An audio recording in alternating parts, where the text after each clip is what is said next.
Alright.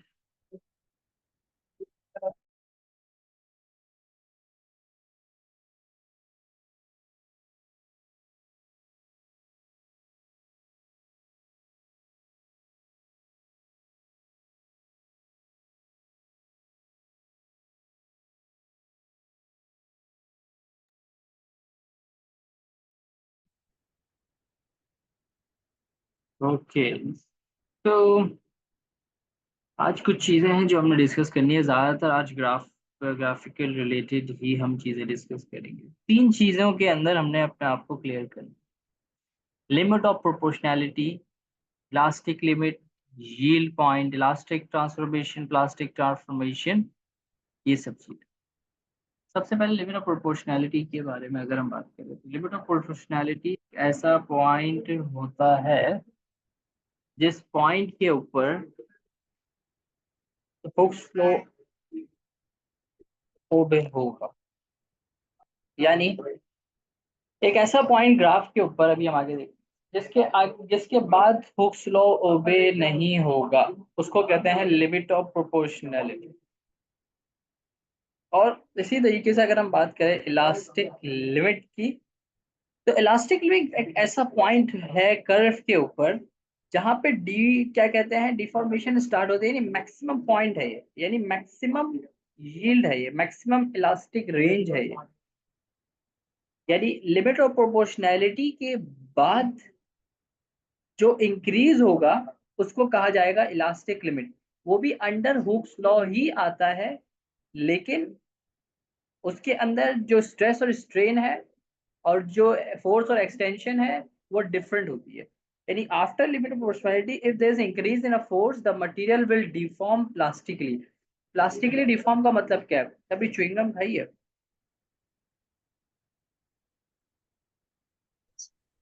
Chewing gum नहीं खाई किसी ने? जी सर। हाँ, तो च्युइंगम कभी खाओ, तो च्युइंगम को खाने के बाद अगर उसको हाथ से देखो तो वो स्ट्रेच होती है, राइट? है ना? तो मैक्सिमम पॉइंट, जिस पॉइंट तक वो स्ट्रेच होती है, उसको कहते हैं इलास्टिक लिमिट। ठीक है, यानी इसके बाद मटेरियल डिफॉर्म होगा, लेकिन प्लास्टिकली डिफॉर्म होगा। प्लास्टिकली डिफॉर्म का मतलब क्या है कि अब वो एक न्यू पोजीशन को ऑक्यूपाई करेगा, लेकिन लेकिन क्या कहते हैं, अब वो एक नई पोजीशन के इनिशियल स्टेट पे है, तो इसको इलास्टिक लिमिट कहा जाता है।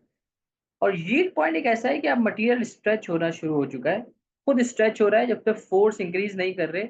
उसी फोर्स के ऊपर, जो फोर्स पहले एक्सर्ट की थी, उसी फोर्स के ऊपर मटेरियल ऑटोमेटिकली स्ट्रेच कर रहा है। यानी अब फोर्स इंक्रीज नहीं कर रहे, सही है, एक्सिप और एक्सटेंशन हो रही है। बात समझ रहे हो? जैसे कर्व में देखो, इलास्टिक रीजन है, प्लास्टिक रीजन है। तो पहला पॉइंट ए पॉइंट कह लेते हैं उसको, this is the A point.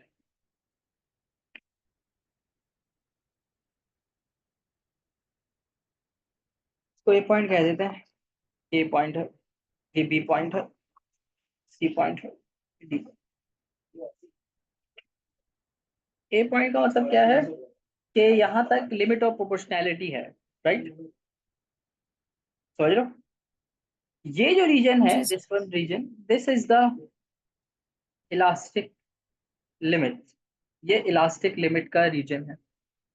उसके बाद बी से सी, अगर बी से सी देखो तो फोर्स रिलेटिवली इंक्रीज नहीं हो रही, नेग्लिजिबल है। फोर्स का इंक्रीज नेग्लिजिबल है, लेकिन एक्सटेंशन का इंक्रीज है ना? राइट? जी सर। बात को सबको समझ आ रही है बात? जी सर। जी सर। देना। जी सर। निका को नहीं आ रही? ओके निका, तुम्हें समझ नहीं आ रही तो देख, दफा दोबारा देख लेते हैं। देखो, मैं कह रहा हूं कि इलास्टिक लिमिट के अंदर अगर हम बात करें, तो अब इलास्टिक लिमिट से आगे बी टू सी पॉइंट की अगर हम बात करें, तो बी टू सी पॉइंट में अगर देखो तो फोर्स का इंक्रीज ज्यादा नहीं है, फोर्स का इंक्रीज ज्यादा नहीं है, लेकिन एक्सटेंशन का इंक्रीज है। तो इस वजह से इस पॉइंट को कहा जाएगा यील्ड पॉइंट। यील्ड पॉइंट का है कि एक ऐसा पॉइंट जहाँ पे मटेरियल स्ट्रेच होना शुरू हो जाता है, ऑटोमेटिकली लोड के बगैर। और डी पॉइंट तो ब्रेकिंग पॉइंट है, जहां पे चीज ब्रेक हो जाती है, टूट जाएगी। च्युइंगम के ऊपर इतनी फोर्स लगाई कि वो टूट गई, राइट। अब यहाँ पे दो किस्म की डिफॉर्मेशन है, इलास्टिक और प्लास्टिक।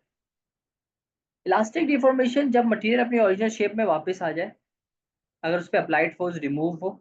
इसके अंदर याद रखना, इसके अंदर मटेरियल कोई वर्क नहीं करता, उसका जो वर्क डन है वो इलास्टिक स्ट्रेन एनर्जी के बराबर होता है, यानी work done half F x या हाफ के एक्स स्क्वायर के बराबर होगा। लेकिन जो प्लास्टिक डिफॉर्मेशन है, अब मटेरियल अपनी चेंज परमानेंटली, अपनी जो पोजीशन है परमानेंटली चेंज कर रहा है, क्योंकि उसके एटम्स इतने ज्यादा स्ट्रेच हो गए हैं कि उसमें एनर्जी सिर्फ इलास्टिक एनर्जी नहीं है, बल्कि कुछ एनर्जी उसमें से वेस्ट भी हो गई। इलास्टिक डिफॉर्मेशन में एनर्जी वेस्ट नहीं होती, लेकिन प्लास्टिक डिफॉर्मेशन में इलास्टिक एनर्जी होती है और कुछ एनर्जी वेस्ट हो जाती है इन टर्म्स ऑफ हीट या इन टर्म्स ऑफ रेजिस्टेंस और समथिंग। ये बात क्लियर हुई है सबको? जी सर। चल, जी सर। Anika, hello, okay. अब आते हैं स्ट्रेस और स्ट्रेन। तीन चीजें हमने कल की क्लास में देखी थी, आखिरी की तीन चीजें क्या थी वो? क्या तीन चीजें थी वो, कोई बताएगा? आखिरी की तीन चीजें क्या थी वो, जो कल की क्लास में देखी थी?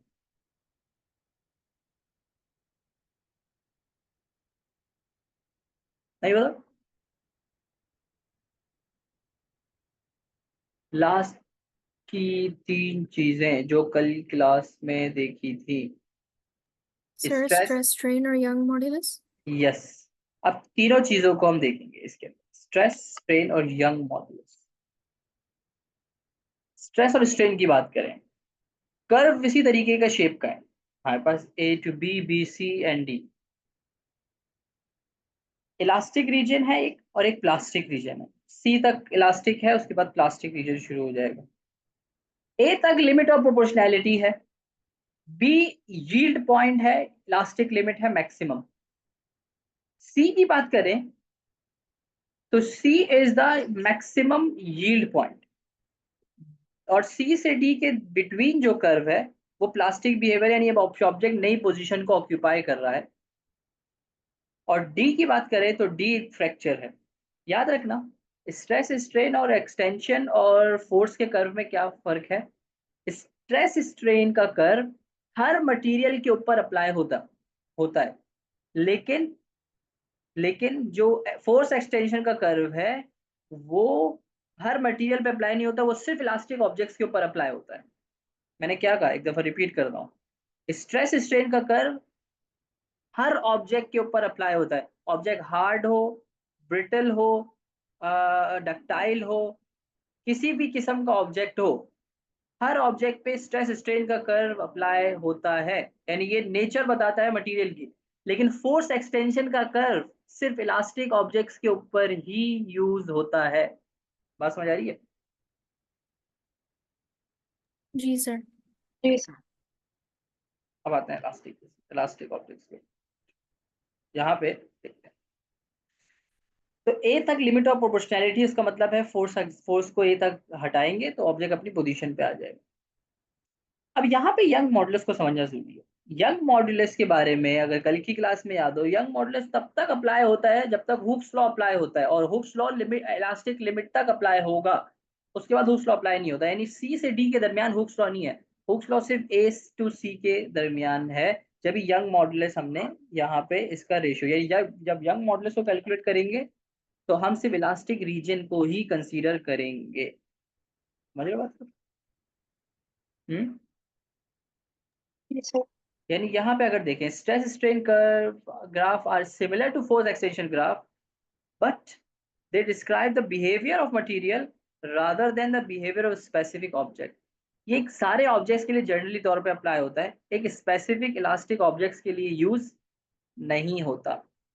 बस समझ रहे हो, एक स्पेसिफिक ऑब्जेक्ट्स के लिए यूज नहीं होगा, बल्कि सारे ऑब्जेक्ट्स के लिए यूज होता है स्ट्रेस स्ट्रेन का कर्व। बात समझ आ रही है ना मेरी? हम्म। जी सर। अब यहाँ पे इसी तरह एक और स्ट्रेस स्ट्रेन का कर्व है जिसके अंदर हमें ब्रेकिंग स्ट्रेस को समझना जरूरी है। देखो फ्रैक्चर पॉइंट है जब वो टूट गया, ब्रेकिंग स्ट्रेस वो पॉइंट है जब वो टूटना शुरू हो गया। इसकी एक कहानी है, मुझे नहीं पता तुम लोगों ने सुनी है, बचपन में उर्दू में पढ़ते थे। उर्दू पढ़ी है किसी ने स्कूल में? नहीं सर, हमने पढ़ी हुई है। उर्दू नहीं पढ़ी तुम लोगों ने स्कूल में? सर पढ़ी पढ़ी है ग्रेड 7 तक। उर्दू पढ़ी है ना? ग्रेड 3 में उर्दू की बुक के अंदर एक कहानी थी, एक शेर और एक गधे की। उससे इलास्टिक ऑब्जेक्ट के बारे में, ब्रेकिंग स्ट्रेस के बारे में समझ आता है हमें। अब वो कहानी देख, वो कहानी ये है कि एक शेर था जंगल में। तो गधा कहता था कि मैं भी जंगल का बादशाह। शेर कहता था तू हो ही नहीं सकता, तू ताकतवर ही नहीं है, तुम कैसे जंगल के बादशाह बन जाओगे? बोलते अच्छा चलो ठीक है। तो गधा थोड़ा सा अक्लमंद था, उसने शेर को कहा चलो एक काम करते हैं। सब पूरे जंगल को इकट्ठा किया और पूरे जंगल को इकट्ठा करने के बाद एक दीवार बनाई और शेर को कहा कि इस दीवार को जो तोड़ देगा वो ज्यादा ताकतवर होगा और वो ही जंगल का बादशाह बनेगा। सबने कहा ठीक है, शेर भी मान गया। फिर दीवार के ऊपर शेर ने सबसे पहले कहा मैं तोड़ूंगा इसको। फिर शेर टकरे, मारता रहा मारता रहा मारता रहा मारता रहा, वो दीवार नहीं टूटी। ठीक है। फिर उसके बाद क्या हुआ, गधे की बारी। फिर गधे ने उसी दीवार के ऊपर, जिस दीवार पे शेर टक्कर मारा था, 3-4 टक्कर में वो दीवार तोड़ दी। सब हैरान हो गए कि गधे में इतनी जान कैसे आ गई, शेर में नहीं। फिर कुछ जंगल का बादशाह बना। अगर शेर को ब्रेकिंग स्ट्रेस के बारे में पता होता ना, तो वो कभी भी गधे से नहीं हारता। समझ लो। और गधे को ब्रेकिंग स्ट्रेस के बारे में पता था। तो अब कैसे पता था? देखो भाई, एक ऑब्जेक्ट के ऊपर कंसिस्टेंटली फोर्स लगी जा रही है, लगी जा रही है, लगी जा रही है। तो एक ऐसा पॉइंट आएगा कि थोड़ी सी भी फोर्स उसके ऊपर अप्लाई होगी तो ऑब्जेक्ट फौरन टूट जाएगा। बात समझ रहे हो? तो वो जो जी सर। थोड़ा सा भी वो पॉइंट है कि जिसपे अब उससे आगे हम 1 न्यूटन भी फोर्स एक्स्ट्रा लगाएंगे तो ऑब्जेक्ट टूट जाएगा। उस पॉइंट को कहते हैं ब्रेकिंग स्ट्रेस। मेरी बात समझ आ रही है? यानी मटेरियल, ब्रेकिंग स्ट्रेस एक मटेरियल की वैल्यू है कि इस पे मटेरियल टूट जाता है इस पॉइंट के ऊपर, यानी इससे भी ज्यादा। और ये डिपेंड करती है टेम्परेचर, फोर्स और चीज, प्रेशर वगैरह के ऊपर। बात समझ आ रही है मेरी? जी सर। सबको समझ आ रही है, राइट? हम्म। जी सर।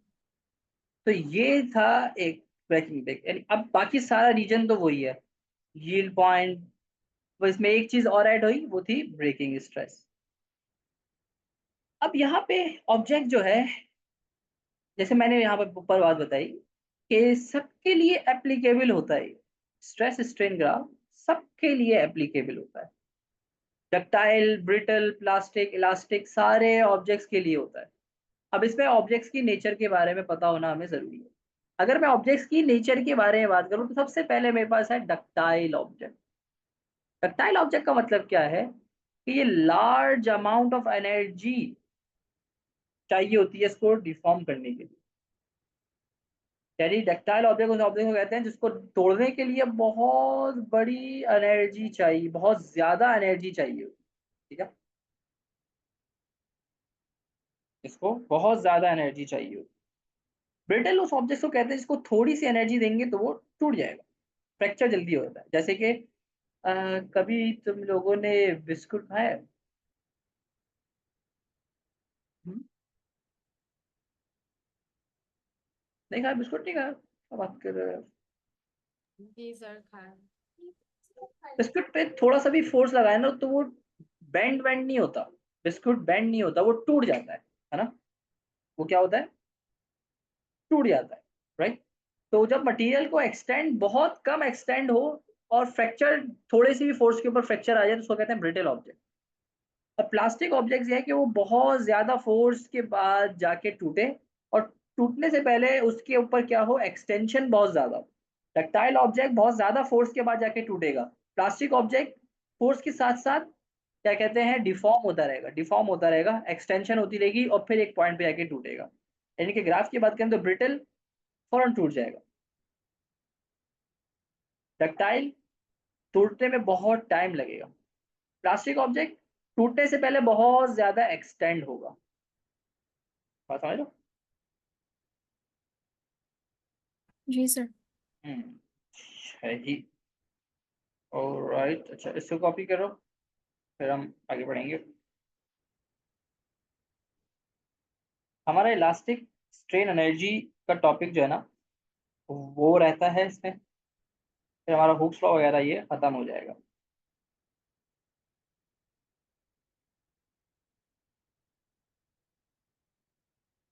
और दूसरी बात ये बताओ, पेपर कब दे रहे हो तुम लोग?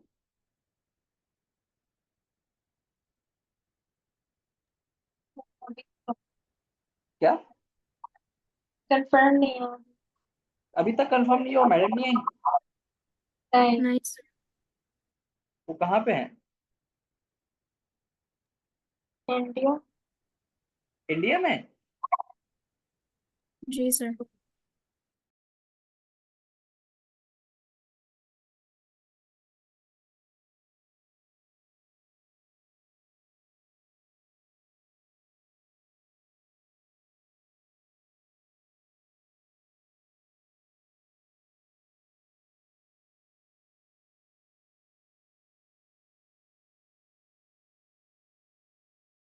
तो वो कब आएंगी और कब पता चलेगा इस बारे में तुम्हें? ऐसा तो नहीं है कि वो जनवरी सर के हमें बाद नहीं आएंगी? पता कब आएंगी। क्योंकि देखो तो नवंबर में तो जाके वो खत्म हो जाएगा, रजिस्ट्रेशन खत्म हो जाएगी, शायद अक्टूबर नवंबर में ऐसी रजिस्ट्रेशन तो खत्म हो जाएगी। फिर कब रजिस्टर करोगे?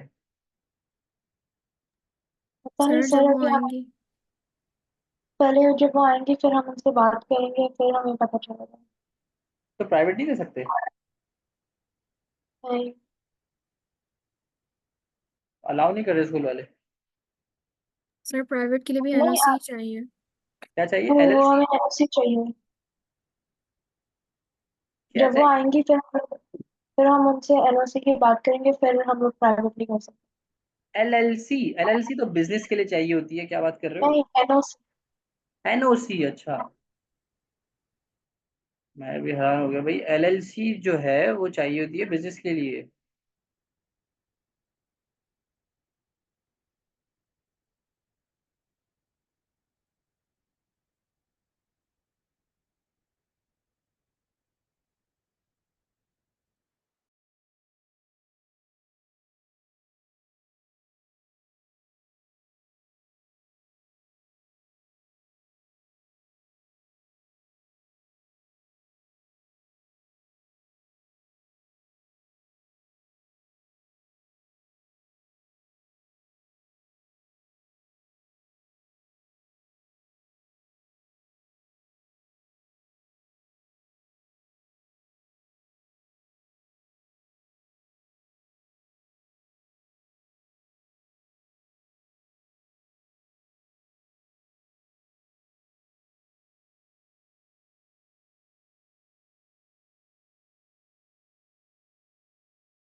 रजिस्ट्रेशन डेडलाइंस भेज रहा हूँ, ठीक है, जनवरी की, ग्रुप पे भेजूँ या इंडिविजुअल भेजूँ, किसी एक को भेज दूँ, बल्कि ये यहाँ भेज। हम्म। फिर ग्रुप पे ही भेजना। ग्रुप पे भेजो, ओके।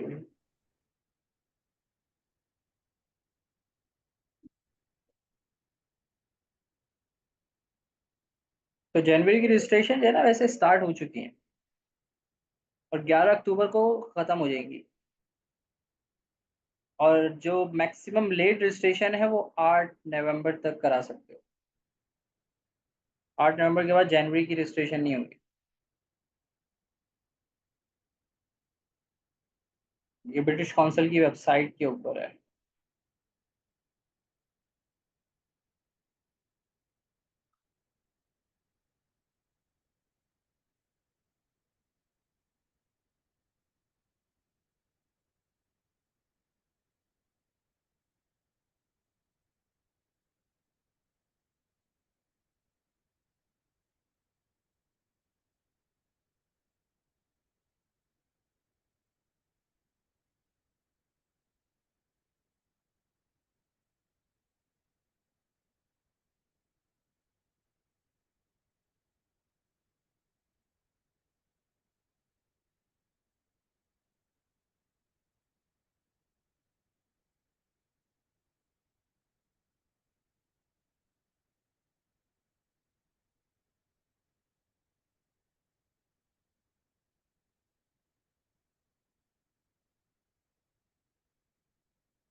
और दूसरा ये बताओ भाई, टाइमिंग का क्या इशू है? तो मैथ की क्लास तो 9 बजे होती है, Monday Wednesday.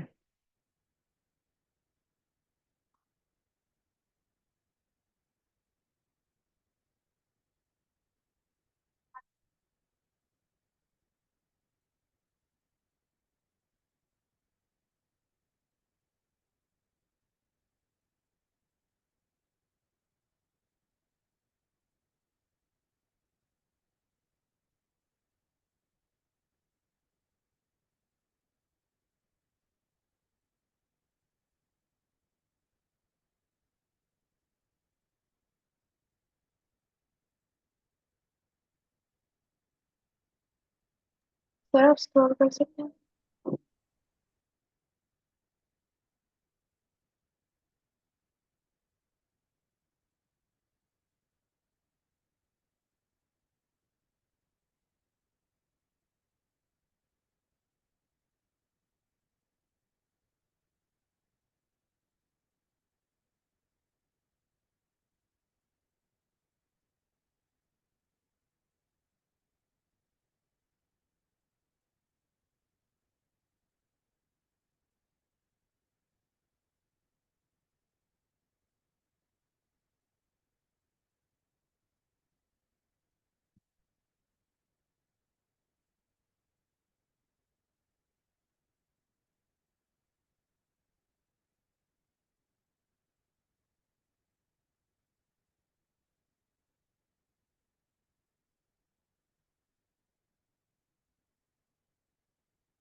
Sir, can you scroll?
Sir, scroll कर दो.